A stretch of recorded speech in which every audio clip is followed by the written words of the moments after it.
Defense Undersecretary Pio Lorenzo Batino reiterates that the Enhanced Defense Cooperation Agreement does not authorize the establishment of U.S. military bases in the Philippines. Batino told the Senate Committee on National Defense that what the accord allows is U.S. military access to agreed locations in AFP bases. He also explained that the provisions of EDCA are consistent with the Philippine Constitution, laws, and relevant jurisprudence. More details from Sam Ramirez. The Senate Committee on National Defense and Security scrutinized the Enhanced Defense Cooperation Agreement or EDCA, a newly signed bilateral military pact between the Philippines and the United States of America. The EDCA panel was asked to explain the provision on agreed locations, which pertains to areas in the Philippines which the U.S. forces can access and use. Through the course of interpellation, EDCA panel chairperson and National Defense Undersecretary Lorenzo Batino answered that the U.S. forces can access and use any Philippine military facility, area, or base provided that it is determined by the Armed Forces of the Philippines. The requisite, at least on the part of the Philippine panel, is that AFP must previously establish a presence before any agreed location before that location could be an option. The AFP can decide any part of the Philippines is now a new Philippine base, at which point it then can become an agreed location. Would that be possible? Yes, under the EDCA. Yes, Senator. As of press time, the said areas have not been identified in an annex as stated in the EDCA. But Batino said that the defense and security issues of the Philippines will be taken into consideration in making a list of areas allowed to be used by the U.S. forces.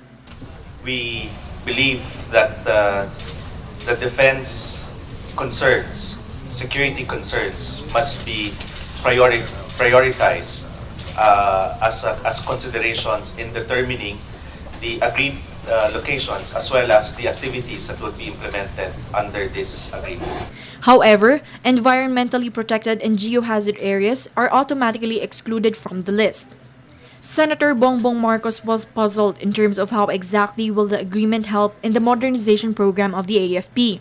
He noted several provisions in the agreement that seem to favor the interests of the U.S., one of which is Article 5, Section 2, which states that the Philippines might pay for the improvements and construction of facilities which will be undertaken by the U.S.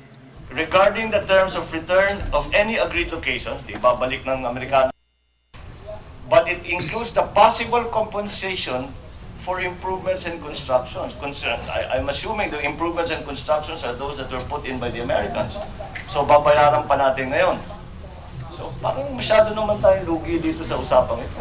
They can conduct training, they will show us their latest radar, they will show us their latest communications equipment, but we will not have access to it because it is exclusively for the use of the United States forces. Sa ngayon ay sinasabi na ito pang mga desisyon ay gagawin sa hindi pa sa between the United States military at saka ng AFP.